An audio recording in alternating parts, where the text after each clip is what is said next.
अस्सलाम वालेकुम दोस्तों। मैं हूं इंजीनियर फ़ख्र शाह और आप देख रहे हैं मेरा यूट्यूब चैनल टेटा ट्रेडर। आज के लेक्चर में हम सीखेंगे कि एक कैंडल क्या होती है, ये कैसे फॉर्म होती है और ये कैसे काम करती है और इसे पढ़ा कैसे जाए और आगे हम इसे अपने टेक्निकल एनालिसिस में कैसे यूज़ करेंगे। तो सबसे पहले जान लेते हैं कि ये कैंडल होती क्या है। कैंडल एक विजुअल टूल है जो हमें प्राइस मूवमेंट शो करता है over specific period of times. मतलब यह कि एक कैंडल हमें बताती है कि एक स्पेसिफिक पीरियड में प्राइस कितना ऊपर गया है और प्राइस कितना कम हुआ है। और ट्रेडिंग के लिए जो हम ज्यादातर कैंडल्स यूज करते हैं वह होती है वीकली, डेली और आवरली। आवरली में भी स्पेशली 4 आवर और 1 आवर की कैंडल हम यूज करते हैं। इसके अलावा 15 मिनट और 30 मिनट की कैंडल भी यूज की जाती है। मान लें कि एक डेली कैंडल हमें यह बताती है कि मार्केट किस प्राइस पर ओपन हुई और उसके बाद पूरे दिन में मार्केट का बिहेवियर क्या रहा। मतलब कि प्राइस कितना ऊपर गया और कितना नीचे गया और आखिर में किस प्राइस पर क्लोज हुआ। यह सब एक डेली कैंडल हमें बताती है। इसी तरह अलग अलग टाइम फ्रेम की कैंडल हमें उस स्पेसिफिक पीरियड में प्राइस का बिहेवियर शो करती है। एक कैंडल के 4 पॉइंट्स होते हैं जिन्हें हम OHLC कहते हैं। मतलब कि open, high, low, on close. यह एक नॉर्मल कैंडल का ओवरव्यू है। इसमें आपको टॉप और बॉटम पर एक पतला हिस्सा धागे की तरह नजर आ रहा है। इन्हें हम कैंडल की विक या शैडो कहते हैं। यह विक मार्केट की रिजेक्शन को शो करती है। मींस कि प्राइस वहां तक गई लेकिन प्राइस वहां सस्टेन नहीं कर सकी और फिर वापस आ गई। जबकि ओपन और क्लोज के बीच वाले कैंडल के हिस्से को हम कैंडल की बॉडी कहते हैं। बॉडी कैंडल की असली पावर को शो करती है जबकि विक रिजेक्शन को शो करती है। तो चलो अब हम सीखते हैं कि एक कैंडल कैसे फॉर्म होती है। मान लो कि एक शेयर की प्राइस 100 रुपये है। जब मार्केट ओपन होती है तो उस 100 को हम ओपन प्राइस कहेंगे और कुछ देर बाद उस शेयर की प्राइस कम होकर 95 रुपए पर आ जाती है। लेकिन प्राइस यहां रुकती नहीं।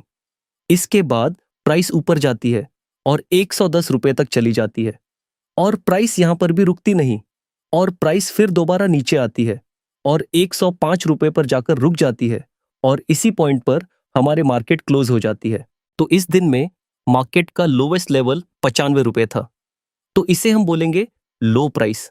और इसके बाद जो प्राइस हाईएस्ट पॉइंट पर गई थी उसे बोलेंगे हम हाई प्राइस और मार्केट जहां आकर क्लोज हुई उसे हम क्लोजिंग प्राइस बोलेंगे।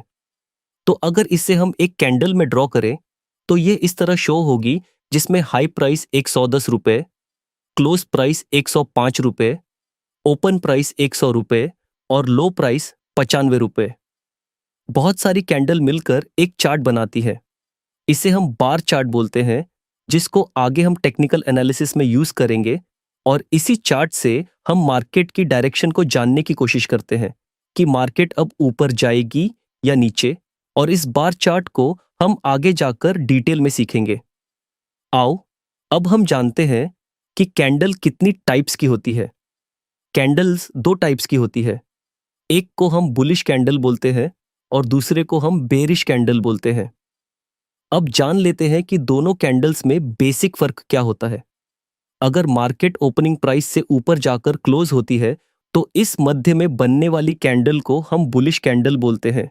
और इसी तरह अगर मार्केट ओपनिंग प्राइस से नीचे जाकर क्लोज होती है तो इस मध्य में बनने वाली कैंडल को हम बेरिश कैंडल बोलते हैं। एक बुलिश कैंडल को ज्यादातर ग्रीन कलर में शो किया जाता है जबकि दूसरी तरफ बेरिश कैंडल को एक रेड कलर में शो किया जाता है। एक बुलिश कैंडल बाइंग प्रेशर को इंडिकेट करती है। मतलब कि माना जाता है कि अब प्राइस बायर के कंट्रोल में है और पॉसिबल है कि मार्केट अब अप ट्रेंड में जाएगी। और इसी तरह एक बेरिश कैंडल एक स्ट्रॉन्ग सेलिंग प्रेशर को इंडिकेट करती है और माना जाता है कि अब सेलर मार्केट को कंट्रोल कर रहे हैं और पॉसिबल है कि मार्केट अब डाउनवर्ड जा सकती है। और इस तरह एक ग्रीन कलर की बुलिश कैंडल होती है। इस कैंडल में आप देख सकते हैं कि क्लोजिंग प्राइस ओपनिंग प्राइस से हायर है और जबकि दूसरी तरफ आप देख सकते हैं कि क्लोजिंग प्राइस ओपनिंग प्राइस से लोअर है। तो ये है एक normal bullish and bearish candle. तो दोस्तों, अब तक इतना ही।